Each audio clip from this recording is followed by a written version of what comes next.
We're in the midst of a huge transformation where our peers, communities, and workplaces are all really melding into one. Welcome to Reimagining Company Culture. My name is Christina Giordano, and I'm a Partnerships and Community Manager here at AllVoices, and my pronouns are she, her, and hers. Today, I'm very excited to welcome our next guest onto the show, Glenn Newman. He is the Head of Talent and Inclusion, Diversity, Equity, and Belonging at UserTesting. Glenn, I have a lot of questions for you, but if you want to start off by telling us a little bit about yourself, the work you do, your pronouns, and when you were a kid, how did you answer the question, what do you want to be when you grow up? Yeah, well, thank you so much, Christina. So Glenn Newman here. I use he, him, his pronouns. So I joined UserTesting actually in October of last year. I joined to really head up inclusion, diversity, equity, and belonging. That included starting by doing a ton of listening to really understand different people's experiences and kind of peel back the onion of the culture at UserTesting. Interestingly enough, people who know me know that I describe culture not as the macro, not things like the benefits and things, or the free food or things like that. I describe culture as like those micro interactions, like the interactions that you have day to day with your manager, your peers, your stakeholders, et cetera, right? So anywho, built the strategy. And so a lot of the work is just really making sure, like executing the strategy and just really helping us foster a culture of inclusion and belonging such that people feel like they have a right to be at work and they can come to work, be themselves, do great work, flourish, all those great things, right? And then recently, I also, I got a promotion and am heading up talent acquisition as well.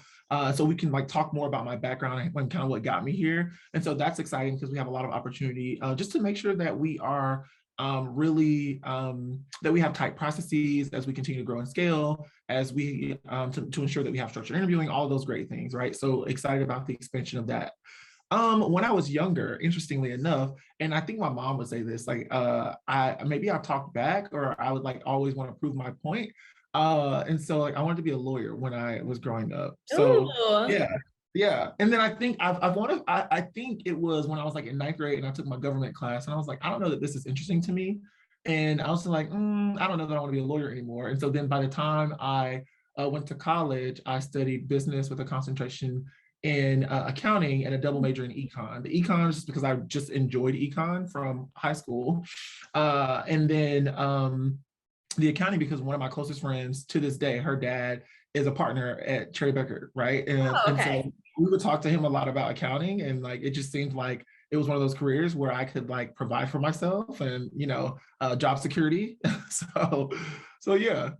I love that. As a former mock trial kid, I can definitely relate to seeing myself right. a lawyer one day as well. And I know that you have, 8+ years of experience in the space, and really want to ask and dig into your personal journey about really led you up until this point to lead the talent and inclusion, diversity, equity, and belonging teams at UserTesting as well.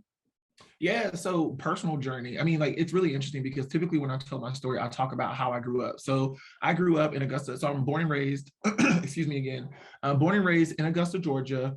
I grew up in a single parent household. So it's just me, my mom, and my sister. I also grew up in the projects or in public housing. It's really interesting. Depending on my audience, sometimes I'll say projects and sometimes I'll say public housing. I think that's just a me thing. Yeah. Anywho, the three of us. And honestly, I don't think my mom made more than $20,000 a year, right? And I had the opportunity starting in 6th grade to go to a fine arts middle and high school. So it was a fine arts magnet middle and high school. And so when I got there, it's one of those things where I just got to know people from different SES, right? And I think what I realized in terms of me personally, what I could achieve is just because I came from somewhere that was kind of different from where my friends came from, it didn't mean that I wasn't smart and that I wasn't capable and I couldn't be successful, right? And so I went on to Emory, and those years were really important to me in terms of both middle, high school, and college, because that's where access, exposure, and opportunity became very apparent to me, right? And so when you go to a really good high school, then you get really good resources and access. And I would sit at, my friends' dinner tables and hear them talk about, things that we weren't talking about, right? And I would hear them talk about college and scholarships and essays. And so I was just really in the right environments, honestly, to get, again, the access, exposure, and opportunity. And then, of course, like you go to a school like Emory, and it's just like, wow, right? Like to think about like the resources, and again, like the opportunities, the access to opportunities, the access to really great professors and really great like career services offices, and then of course all the companies who want to recruit from a school like that. And so as I think about this work today, I always talk about access, opportunity, and exposure, because I think those things really have helped me to get where I am. And when I think about inclusion, diversity, equity, and belonging work, it's really all about making sure that other people have, equitable access, exposure, and opportunity. And then, of course, from the talent perspective, I can remember my first job out of college, it was at Towers Watson. And I was an accounting major, so after a couple like EY internships in accounting focus, I kind of switched. And a lot of people would just really ask me about like how I did it. And I was just like, this is really cool. Like I can talk to, former Emory or current Emory students about kind of my journey, and just kind of provide them with what I learned and like best practices. And that was very fulfilling for me to have those conversations and to kind of be pouring into other people and like sharing all the things that I've learned. And so that's how I actually like ended up in campus recruiting. And then so it's been kind of a journey from there. Yeah, I mean, access and opportunity and just exposure to those resources is really important. And I mean, from experience, you've been a candidate, I've been a candidate, having that opportunity to interview at companies and have access to just all of these different options, it's definitely a privilege. And you can tell also when you're talking about schools too, whether teachers are investing in you or not, or whether a company is investing in you as a candidate as well. I know this is something that you're really passionate about too, in terms of how are you thinking about reimagining the candidate experience to really provide that absolutely premier journey to any potential employee, especially in an equitable way. Yeah, it's interesting. So I talk about campus recruiting, and I'm reminded of the time that I spent at Accenture. And so, I really learned campus recruiting there, right? We had a very high touch process. And we did a really good job of providing a high touch process. And for us, that really meant that we were really spending a lot of time getting to know the candidates, providing them with several opportunities to really get to know us, so to meet various level consultants across different industries. And it really also meant providing them with really clear communications and outlining the recruiting process, and then also preparing them for case interviews, right? And so, and then of course, all the fun that comes along with the conversion once you extend candidates offers and you celebrate, right?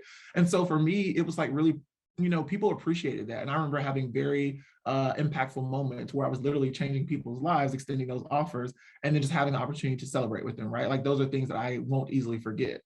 That said, in my role now, it's really, I really want us to create that same type of experience for candidates, right? Like I want candidates to feel like they always know where they stand with us. First of all, that's just like, table stakes, right? So I never want to yeah, like I never want to ghost candidates. Like I have been ghosted, like more personally, right? I have been ghosted as a candidate too, right? Absolutely. Yeah, and it's not fun, right? It's never fun to be ghosted as a candidate. And I think, especially when you think about the world we're living in right now, where like there's COVID, there's like a heightened sense of anxiety. The last thing I want is to add to a candidate's anxiety that already exists, just like interviewing period, like full stop, right? The last thing I would want to do is like add to that anxiety by us not making sure that we're communicating updates in a timely fashion, or us not providing an update at all, or to leave candidates waiting for weeks. Like that's just not cool for me. And then I think the other thing around the candidate experience that's important for me is really making sure that you're preparing candidates for their interviews, right? And for me, when I say preparing, it means you're going to meet with Christina, and in the conversation with Christina, that means that conversation is going to be really focused on how you influence stakeholders, your ability to manage change, and how you collaborate. Right. Yeah. For me, that's helpful, because I know going into my conversation with Christina, those are the things that I need to focus on, right? And those are the experiences that I need to pull to really articulate my ability to do those things. And so that's how I'm thinking about like coaching and guiding the team to make sure that we're providing that type of candidate experience. Because when you provide that type of experience, it's like whether you get the job or not, that's something that you remember, right? And that's really important to me, because again, like I can recall times that I've had those really great experiences where the recruiters or talent partners that I've worked with have just been extremely helpful and very transparent, and really helped me to be successful in the recruitment process. Yeah, I mean, that clear and effective communication is really important. Nobody likes to be ghosted, especially all of the hours and work that you're putting into this experience as a candidate as well and doing all of the research. And I remember interviews where it's just like you'll be interviewing with someone on the sales team, someone on the marketing team, and I'm just like, I want to know what these conversations are, who I'm talking to do the research, Right, right. the opportunity, not be surprised. And, I think that preparation is key. One of Yeah. the things you mentioned too is around kind of your team and coaching them and just like teaching them kind of different best practices as well. And I do want to touch on an important piece of, especially as a leader yourself, just feedback in general. Mhm. What are your thoughts around like tangibly promoting feedback loops from the candidate experience to day one and day like 30, 60, 90, right until actually like the exit interview for team members?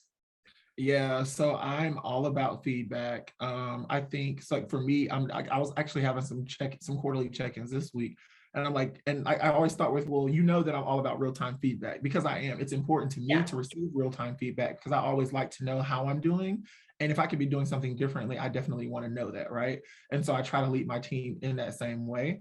And I think as it relates to feedback in general, I think it's a group effort, right? So when you think about feedback, there are a number of kind of touch points. So from a candidate perspective, of course, we have the candidate survey, and we're actually going through the phase of like thinking about how we, or if we revamp our candidate survey to make sure that we're just getting better data that we can then action on, right? That we can action that data.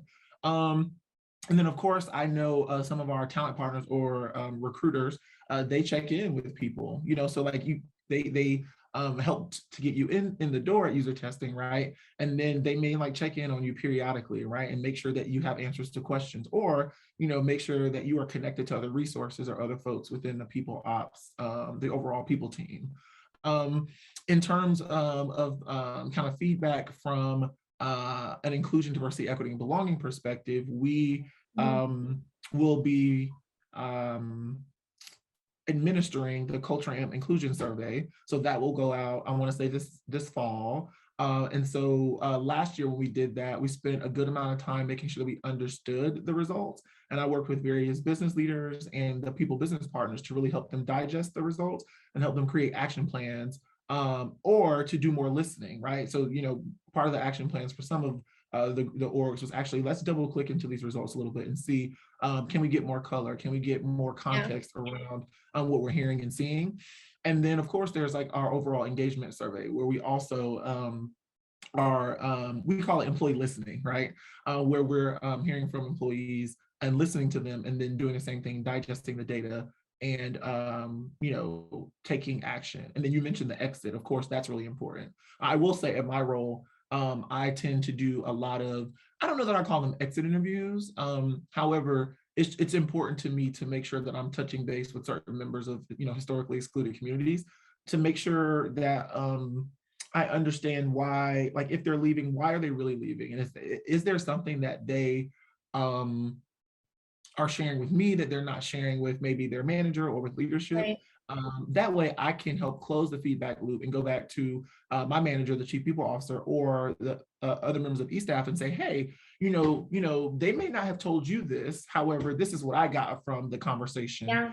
So we can just make sure, like, are there opportunities for us to make changes to make it better for other employees based on that feedback from someone who left the organization? So I think it's really, really important. I think the biggest thing about employee feedback is to make sure that if you're asking people questions, to make sure you actually do something with the feedback, right? Exactly. Yeah, like we asked you, we heard you, and so we're doing this, right?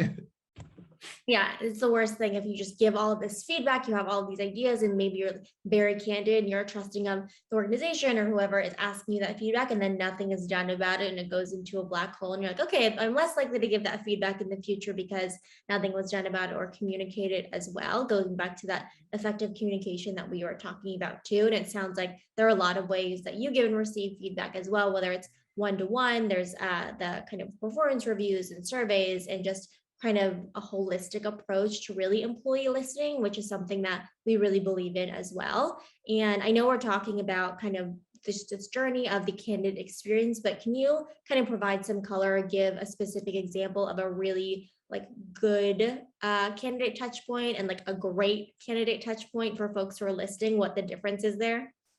Yeah, so it's interesting. Like I got ahead of myself. We were talking about this earlier, right? So for me, I would say like, good, like a good touch point or good candidate experience is like hearing from the recruiter at the beginning of the process, knowing you can reach out to them if you have questions. They screened you, you kind of established that rapport, they've outlined the process, and they followed up to let you know that the company is like either moving forward with you or not moving forward. And again, for me, that's like baseline. And then I would say like a great candidate experience is one where the recruiter is touching base with you in between each process. So after your first round, they touch base and say, hey, Glenn, how do you think it went? Okay, well, I talked to the hiring team and they thought the same. It's great. We want to move forward. In Right. this next interview, you will be meeting with these 3 people. And you're going to be expected to talk about these like 6 things, or you're going to be evaluated on these 3 competencies per person, right? Like that for me is a really great interview experience. I think also, or a great candidate experience. I think also some of the things that are important are like the time in which you hear back, right? So we talked Yeah. about that a little bit earlier, right? Like those timely touch points and getting timely feedback. Um, and and then lastly, like those salary conversations, right? I think Yeah. there's been so much I would say like positive changes as it relates to kind of like salaries and like salary transparency in certain companies. In certain states, recruiters are not allowed to ask candidates like what they're currently making. Yeah. They are required to provide the salary range. And I love that. I love when recruiters are very transparent around salary and have, great conversations to manage candidates' expectations around salary. The other thing that I will say, I think a really good experience or good touch points, I think when, if you're a recruiter and someone is saying like, okay, this role, someone's saying I'm expecting a salary of like 80. If you know your range is 100 to 120, like go to the hiring manager and propose the 100 to 120 range and settle somewhere there instead of like offering the candidate 85, right? Like oh my gosh, like it really frustrates me that how people perpetuate inequities and like pay inequity. And so I think when you have a recruiter or talent partner who's really advocating for you in that way, that is amazing. So I think that's another great experience or touch point. Absolutely. I think that's really important in terms of the salary conversation and really not perpetuating inequity from the first touch point, because when you're Right. starting from there, it's not a great place. And you know in your mind that this is not the range that the role is for, even though they're kind of lowballing it themselves. So just an opportunity Yeah. to do better there. And I think that's also something that is really frustrating to me as well, both on the candidate and the hiring side too. And I know we're Right. yeah, a lot about the Yeah. candidate experience and kind of before folks join and checking in on folks when they are onboarding in their first 30, 60, 90 days. But there are a lot of ways to operationalize equity goals throughout the organization. I know a lot of companies and leaders, which is great, are focusing on diversity, equity, and inclusion, so much so that maybe they become kind of buzzwords. But how do you kind of encourage operationalizing equity into other department initiatives at UserTesting? Yeah, you know what, to touch on kind of what we were just talking about around salary ranges and things like that. When you really think about it, most candidates coming into a recruiting process, they have no idea what the salary ranges are for these Oh, for roles, sure. right? So think about equity, right? Equity is leveling the playing field, right? It's giving people what they need to be successful. And so when you think about equity, if you're a candidate and I'm the talent partner or the recruiter and I know the range and you don't, then the playing field is not level, Right. right? Like you don't have the information. And so I think, starting by being transparent with candidates around the range for the role, and these ranges are wide anyway, right? Yeah. But I think what it does for candidates is it helps them out, right? Because even if they don't get the opportunity at your company, it equips them to better negotiate to make sure that they are paid fairly, paid equitably, and really are paid according to like market data and paid competitively for the role that they're hiring for, right? Yeah. So I think that's like a very real way to operationalize equity. And to kind of back up a little bit, I was having this conversation earlier. It really starts with just educating people on what Yeah. equity is. I mean, so often I hear people say, well, we did this for one group and we didn't do it for the other, and that's not fair. And I was like, okay, well, let's talk about equity. Equity is not fair. Right. Equity does not equal fairness, to clarify that. And equity and equality are not the same thing. And so a Yes. lot of times people think that equity and equality are the same thing. And so, I think it really starts with first helping educate people on what that is, right? And then after that, it's helping managers and leaders understand what equity means as it relates to the employee journey, right? So it can mean that you are providing a resource or development opportunity to someone that you're not providing to someone else, right? Because equity is about leveling the playing field and giving people what they need to be successful. And people definitely struggle with this, right? It can mean, someone on your team has different working hours than others, right? And they have an adjusted schedule. Well, that is equity work because you're meeting them where they are. You're giving them what they need to be successful, especially like in this pandemic, right? And where, our needs are not the same as they were. And some of us are working in environments that are conducive to productivity. Like me, like I am very, very blessed to be like at home with my office setup and my two screens and my chair and my desk. And not everybody has that, and my keyboard and Yeah. my mouse. And not everybody has that, and that impacts my productivity. So I think it's just really understanding those things is important. And then like even to thread that needle, I was just having a conversation with someone who they were just saying, literally, I had a laptop and that's all I have. And the company I work for didn't give us money to like, get an office or to get like a mouse and a monitor and things like that. Like equity is giving your employees those things and enabling them because they didn't already have them. And like assuming that all employees can just afford, all the things to have a really good office setup, or good is how they define it, is, that's not great, right? It's like how, Yeah.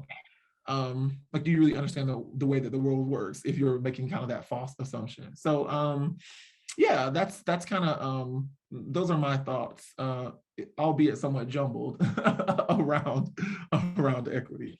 No, I mean, I understand where you're coming from too with these conversations when you're talking about kind of the office setup too. I'm very lucky to have that office set up as well in my apartment. I moved during the pandemic just to have that separate space. But even when we were talking before we started recording about Zoom backgrounds and the opportunity to have a nice kind of blank wall or just have an accent wall behind you and Absolutely. not have your bed behind you because the space is so small, or to have Yeah. a lot of different roommates or your family, or if you're a caretaker or a working parent, have a lot of kind of noise in the background. These are all things that in a kind of virtual remote setting, they need to be think about too in terms of an equitable place, whether you have your camera on, camera off, all of Right. these different opportunities. And then of course, going back into the office however many days, hybrid work, Right. all of these decisions that aren't necessarily within just the people and diversity, equity, and inclusion work as well. It could like also be throughout departments and other processes Yeah. as well. I want to ask too, from your perspective as a leader within the organization, how you kind of reflect on measuring the effectiveness of your leadership, but also other people managers who are in your sphere as well. Right. And knowing that if you're doing a good job, what needs to be improved on, what are your thoughts there? Yeah, it's interesting. Like when I think about like management, people managers, and then like leaders, and delineating between the two, like where it makes sense, right? Like I think about accountability, and I think about like competencies, right? So, have we defined what leadership looks like and what management looks like? Have we defined expectations of our people managers and of our leaders? So, like, let's start there. And then once we have defined what those expectations are and communicated them, how are we holding people accountable, right? And so that's kind of like that's really how I think about it. And I focus a lot on people leadership and like people management because it's so important. Like when you think about how much power a lot of managers have to impact the livelihood of their employees, Yeah. it's like crazy, right? And if you're not doing it the right way, you're not doing it considering like, inclusive hiring practices or equitable development practices or equitable pay or promotions or those kinds of things, that can be detrimental to like people like you and I, right? Like to women and people of color. And so then the second step is really the accountability. So how do you ensure that they are doing these things the right way? And so I'm thinking like, okay, for accountability, one of the companies that I worked at, they would have a like quarterly, I want to say like a quarterly manager survey. So where you have the opportunity to provide anonymous feedback to your manager, right? And depending on the team size, they'd share that feedback with the manager, and the manager would really see like, okay, what are the things that I can stop, continue? What am I doing well? What does my team need from me? And I think that's helpful, right? And especially when that is shared with your manager, then your manager knows, okay, Glenn, like my manager would know, like, okay, hey, Glenn is getting feedback that, for example, he's not sending the agenda ahead of time, right? And people on his team Yeah. are asking for him to do that, right? And so like they're like those are just really important. Those are just really important things to have in place, um, to ensure that your managers are really doing the right things and are doing right by employees. I think the good thing that comes out of that is then you have an opportunity to provide feedback and coaching to your leaders and managers, right? To help them get better, to help them be better people, leaders and managers, which you and I know, like all of that contributes to like the employee engagement and the employee retention and kind of the turnover. So yeah, those are, I think it really starts with kind of the competencies or establishing what leadership and management expectations are, and then holding managers and leaders accountable, and where they have opportunities, providing them with that constructive feedback and helping them get better. Absolutely. Setting those expectations, making sure there are resources available for people managers as well. I Right. definitely don't believe that people managers are just born, just like visionary, like other people. It's definitely a skill that needs to be developed, and good people Absolutely. managers want to continue to be better, want to get that constructive Mhm. feedback, whether it's anonymous, one-on-one, offering different ways, like we talked about earlier in terms of employee listening too. The same for Yeah. people managers. I do want to ask specifically about UserTesting's kind of IDEB strategy as well, and kind of how you Mhm. thought about measuring progress towards specific goals under talent and employee engagement, Mhm. as well as retention, since it's so important to all three of those buckets. Yeah, yeah. So when I came in, one of the things that we talked about earlier is just like one of the things that I did after kind of conducting listening is to think about strategy. So like, what does our IDEB strategy consist of? And there's a few strategic pillars. A couple of them include like talent acquisition, so diversity talent acquisition. Right. One of them includes learning and development. So, what does it mean to be an inclusive leader and manager? One of them includes retention and progression. So how are we intentionally looking at promotion rates of across Mhm. the organization of women and people of color, right? Or Yeah. women and members of marginalized groups, right? How are we looking at turnover for those same groups? And then there's the leadership commitment pillar as well that really looks at, okay, how are we helping our leaders walk the talk? How are we holding our leaders accountable? And how are our leaders demonstrating their commitment to this work, right? So when I think about, so those are some of the pillars, and then of course we have programs associated with those pillars. The other thing that you asked about is like measurement. So for me, I'm thinking, when I think about like culture, like how I would measure how we're doing from a cultural perspective, I go back to that cultural and inclusion survey, right? Like there are very specific questions on there around for dimensions like diversity and dimensions like belonging. And of course, there's I want to say there may be like 9 dimensions, and these are all things, they call them factors, I call them dimensions. These are all things that help you measure inclusion. So Right. for me, if I can look at those scores, and one of the questions is literally leadership at UserTesting values diversity. Another question is my manager values diversity, right? So for me, if I can look at those scores and I see increases in those scores, that for me says we are doing the right things, right? We are Right. equipping leaders and managers. They are showing up as inclusive leaders and managers. That's great. If we see decreases, then we're having a different conversation, right? Because we can like peel back the onion, right? And understand, okay, what groups are seeing what numbers. So for me, it's really using that qualitative and some like argue like survey quantitative data to look at those percentages and where we're seeing changes and where we have gaps. So that's how I think about it in terms of the measurement of progress, but then also going back to the promotion, retention, and hiring numbers. So I'm looking on a quarterly basis at those metrics as well, right? Who are we hiring quarter over quarter? Who are we retaining or who are we losing quarter over quarter? And then also who are we promoting quarter over quarter and reporting that data to leadership. Absolutely. It's not only important to bring underrepresented groups or kind of diverse talent into the pipeline, it's also important to promote and retain them as well and Mhm. kind of measure that too in terms of what kind of environment and kind of psychologically safe or inclusive workplace that you are creating as Yes, well. And then there are ways to measure, like you were talking about your year over year data of when you're sending out and asking for this feedback. Are sentiments going up? Are they going down? And then why is that too? Just digging right. into the deeper Yes. sphere. I know kind of we're talking about, specific user testing strategies and then your experience, but I do want to kind of talk about yourself as a thought leader in this space, how you've seen it maybe change over the past 8+ years. This could be positive or negative. I feel like I've personally seen some positive changes and maybe some negative changes as well. But what are your thoughts on that? Changes. I think I I want to say like companies are more focused on the employee experience than they Okay. used to be, or more focused on culture maybe than they used to be. Like people talk about culture so much more these days, and people are like measuring culture through like various surveys. Like I just talked about Culture Amp, for Yeah. example. I think people are spending more time really trying to understand the wants and needs of employees and really trying to meet those needs.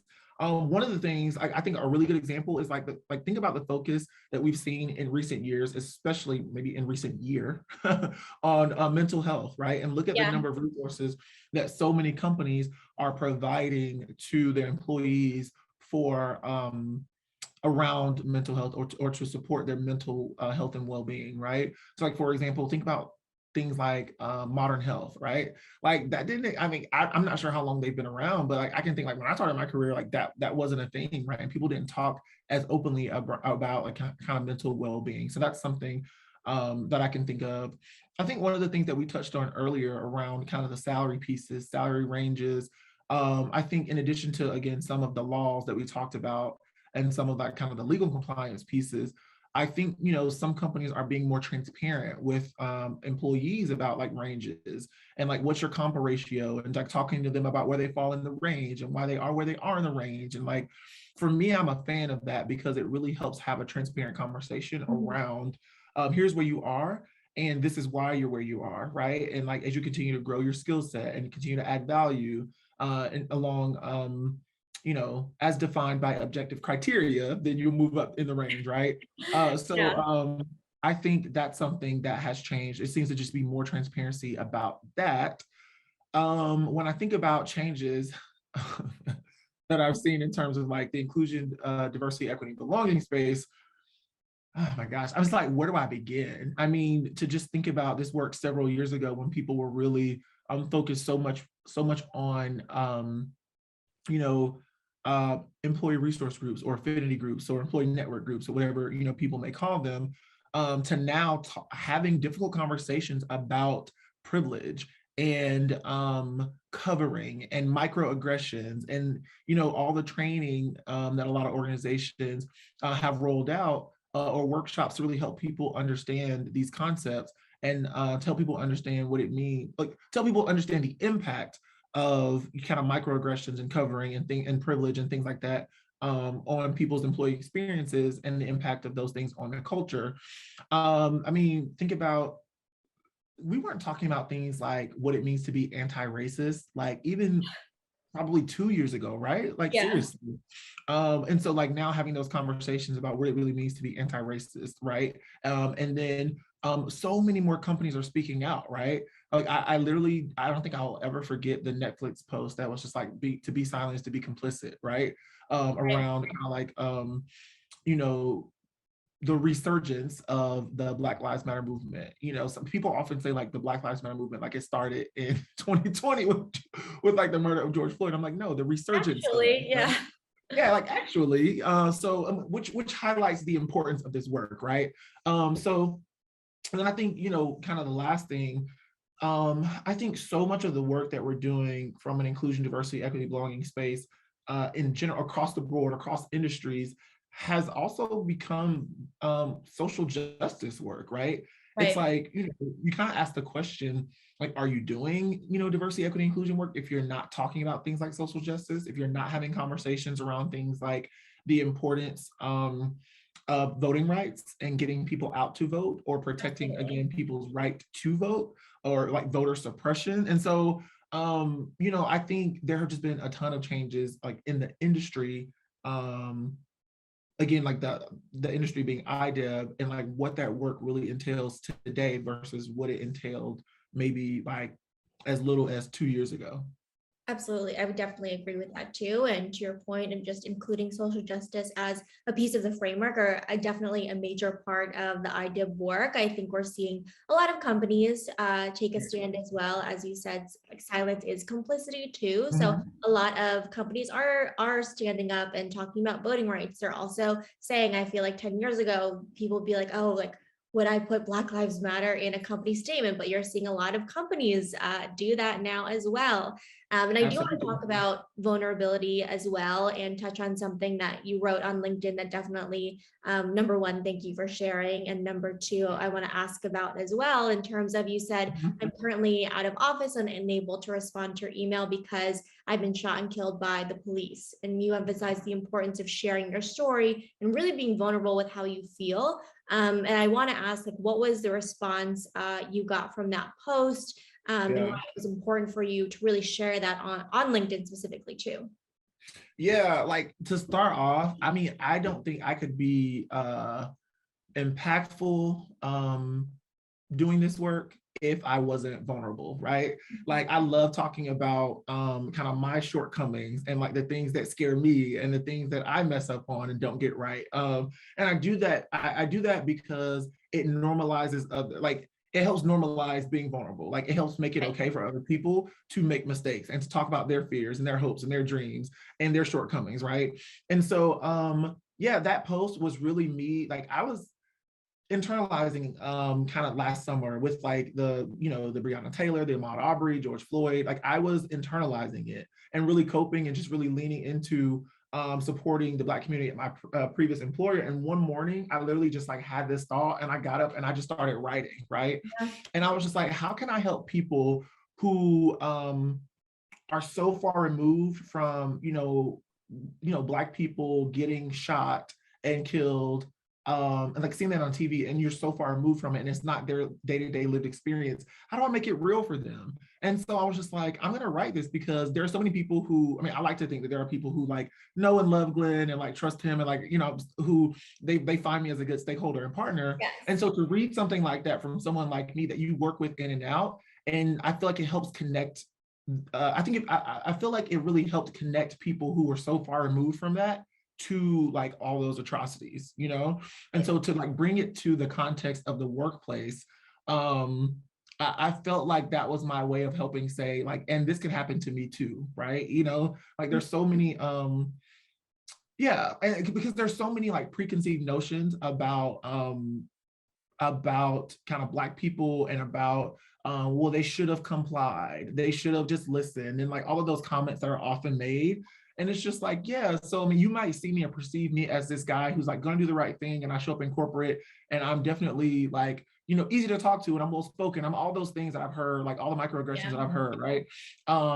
And those things can still happen to me, right? And so it was very powerful. I got a ton of support. I think it was just like people resonate, like things resonate with people when they are real, right? Really. Yeah. And I think it was just like very real. It was very relatable, and so I think it really, I think it resonated with people, right? And I think it really impacted people. It is really interesting because like earlier this week, and I should not have watched it. I always start there. I should not have watched it. I watched a video of the three Black men who were in essence like put in handcuffs and and asked to walk out of the house that one of the Black men who was a realtor was showing the two other Black men, one father and son, because one of the neighbors called the police on them and they thought they were breaking into the house. It's like, God. like that was extremely triggering for me, Yeah. one, and I just had to like start writing to like get it out and to like to cope with that. And so, it's interesting. I think that may be one of the ways that I kind of unpack, and it really helps me understand how I feel about these things and how they're impacting me when I read about them, when I see them.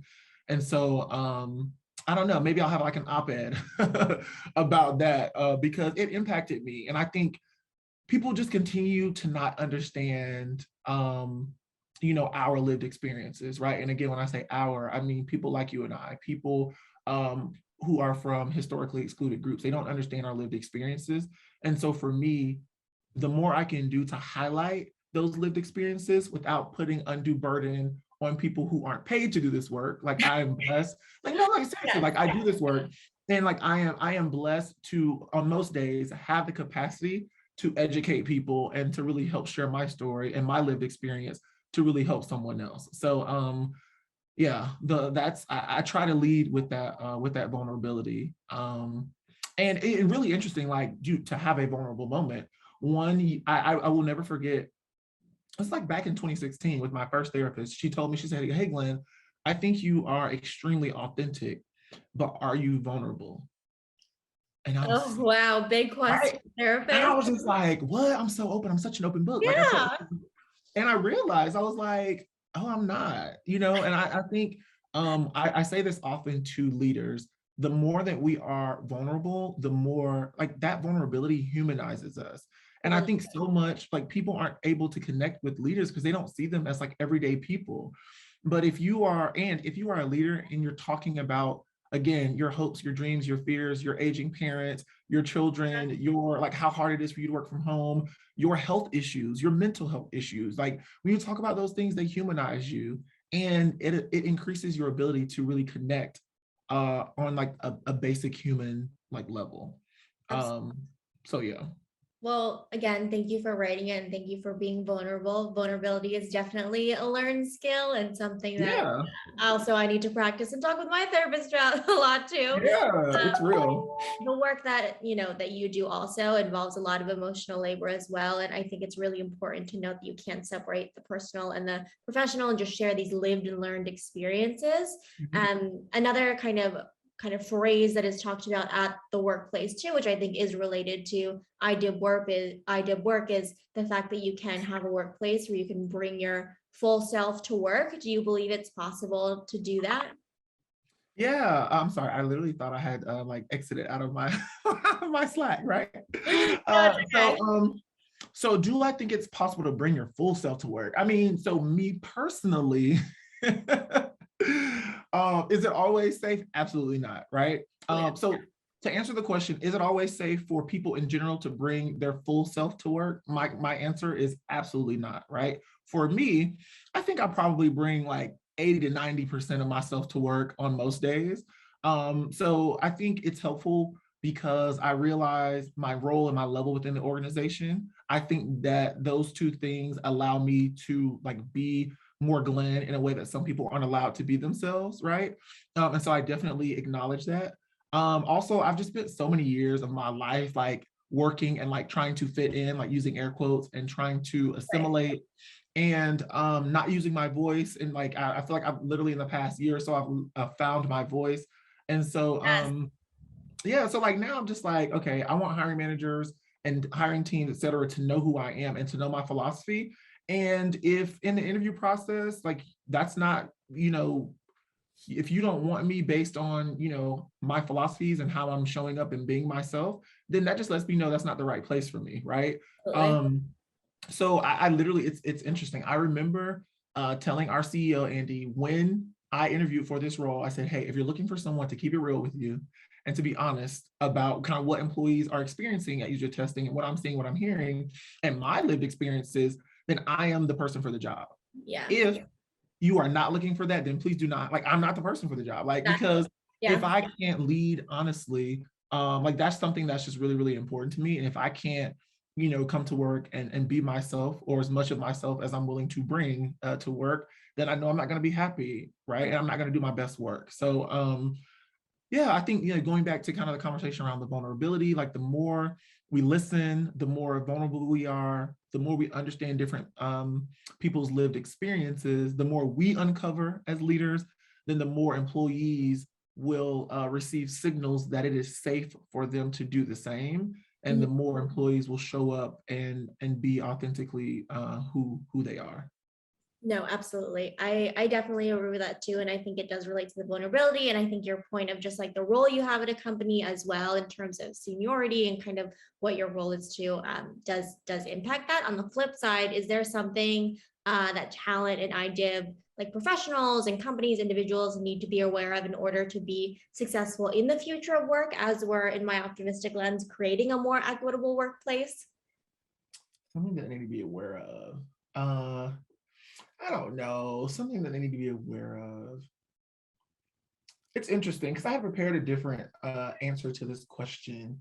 And I think where I'm going to go is I think what I want leaders, managers, organizations to know is that when people, again, women and other historically excluded people leave an organization, they are very rarely telling you why they're really leaving. Oh, big. Uh, I agree. right? And Yeah. because of all the things that we talked about, right? Like if they don't trust you, if they feel like you have not had their best interest in you're if they feel like you haven't had their best interest in heart or in mind, right? If they feel like you have not advocated for them, I think that's something that I really want people to know, right? Like, and it's really important to, and it's really important because the more, again, you establish that trust and build that rapport, then the more people are and establish that safety, then the more people will open up and share, right? So I think that's something that I probably uh would tell like leaders and managers and orgs to really be aware of, that there may or may not be something more than what they're sharing either with you as a manager or leader or in their exit interview. That's the reality of it. I definitely agree with that. You need to establish that trust and again, psychological safety in order to get Yeah. that honest feedback as well. And I mean, we're talking a lot about feedback, so I know we're nearing the end of our interview, but what Yeah. is the best piece of feedback you've ever received? I know there's been a ton in your experience, but what comes to mind? Yeah, it's so interesting. Like reading this question, there were like two things that came to mind, right? One is not really feedback, one is advice. And I think they both actually happened during like my very first internship at EY, right? Oh, wow. One, I literally remember, so the advice was, it was from the Southeast area managing director at the time. We literally were at her house for like a summer event. And she said, you can have it all, but you can't have it all at once. And Oh, I literally, like, I have never forgotten that. wow. It resonates with me. It like, it resonated then, it continued to resonate. It continues to resonate with me. The other piece of feedback I got was from one of the executive directors, and he would often come to Emory to recruit, and we had a really great relationship, right? And so he said, "Hey, Glenn, like I noticed that you're gravitating toward people who look like you, and you're spending a lot of time with people who look like you, like from the firm, and that is great." He also said, like, it's important that you have a network of people that also includes people who don't look like you. And I again will never forget that either. And I don't think I really understood what he meant in the moment, but like literally as I'm thinking like that internship was literally like 11 years ago, right? And so as I'm thinking about that now, I'm like, that is so important. When I think about, especially, in thinking about power and thinking about privilege and thinking about sponsorship, um, if I'm being honest, I mean, some of my most vocal, like advocates, sponsors have been people who don't look like me, right? I.e. people who are not Black, people who are not men, people who are not members of the LGBTQ plus community, right? And so I that was some really good feedback, especially again, like I say, when you understand like the kind of power and privilege. I know I have had people kind of extend their privilege to me, or like extend that to me and advocate on my behalf. So I definitely appreciate that feedback. Yeah, I mean that's pretty good if it sticks with you 11 years later and you remember those two pieces as well. And I think it's really important too when people are giving you that feedback as well, whether it's constructive, something that they think that you do Right. really great, or something that needs improvement. It's just, they're trusting you with it, and hopefully you trust them to give you their honest opinion. Glenn, I've taken up a lot of your time this afternoon, but my final question is there anything else you'd like to share that I didn't ask, or 1 to 2 key takeaways you hope the audience brings with them after listening to our conversation? I could talk to you for hours, but that is. Likewise. No, I really appreciate it. These conversations are really a lot more energizing than you would think, right? Just a lot of reflection. And so, okay, earlier this week, I'm a part of a filament, like a community called the Filament. And so they send out really, really, really helpful, amazing, multiple times a week publications that provide best practices, research, data, stats for people in the kind of the DEI space. Okay. Someone posted something in and there's also a Slack channel. So someone posted something in the Slack channel, and it was a graph this week that highlighted the disconnect in the importance of IDEV work between executives and more junior employees, or like millennials or something like that. So there was a Momentive poll, and the conclusion was that younger employees and employees of color consider DEI initiatives to be an important factor in driving their company's success, but only half of executives agree with that.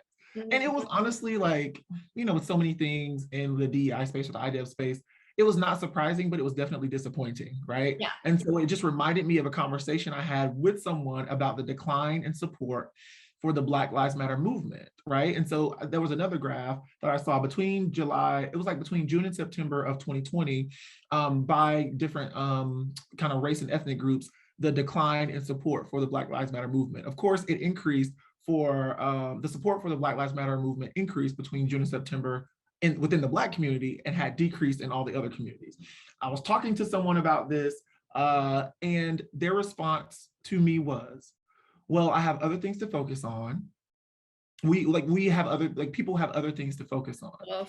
And I know the person didn't mean it like in any sort of way. It was just very real. And I appreciate that candor, right? I appreciate them just being real.